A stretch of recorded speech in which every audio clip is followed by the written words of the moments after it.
I'd stuff my knickers with toilet roll or old socks and rinse them out and put them through the washer and use them again.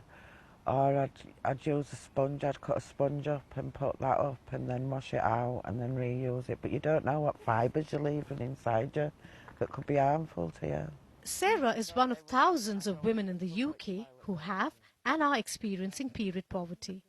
Period poverty is when women are unable to afford suitable sanitary products due to a lack of financial resources. I know people who've got money think that, oh, it's only the price of a loaf of bread. But when you're a single mum and you've got loads of children, that bread is more important than that sanitary product. I think this problem is bigger than women are admitting because they're ashamed of it. I wrapped a sock around my underwear, just to stop the bleeding. I started taking time off school because I didn't know, what was actually going on with my body and that. I'm a reporter for Radio Leeds, and earlier this year I spoke... It was a BBC investigation in 2017 that brought period poverty under the spotlight in the UK.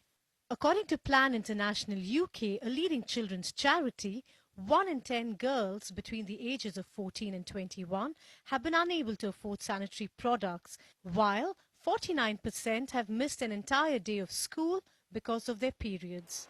How did it make you feel when you had to use, tissue papers, old socks, as a woman? Disgusting. It made me feel dirty and disgusting and embarrassed. It made me feel inhuman. It took my humanity away. It made me feel ashamed and dirty and depressed. Felt worthless. But this is not a UK problem alone. It's estimated that almost half of all the women who live in developing countries experience period poverty. Manjeet runs a charity providing menstrual education and says many women around the world don't have access to suitable sanitary products and resort to using unhygienic alternatives. I went to Nairobi, interviewed about 100 girls on the ground, and the stories I heard were horrific, from some using cow dung, animal skin, grass, whilst others were sitting on a hole for a week. And then some girls were selling themselves because that was the only way that they could afford products. Selling themselves to get the products? Yes. You have 3 daytime pads which are reusable.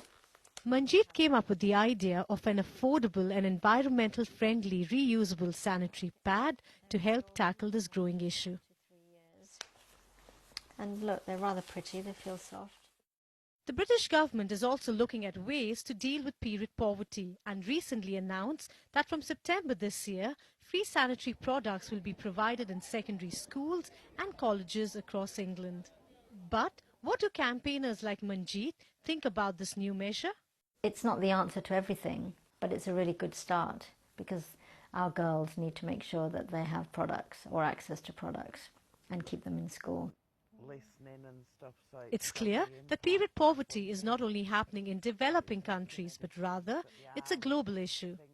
Sarah hopes that by sharing her story, she can help break the stigma around periods and menstruation.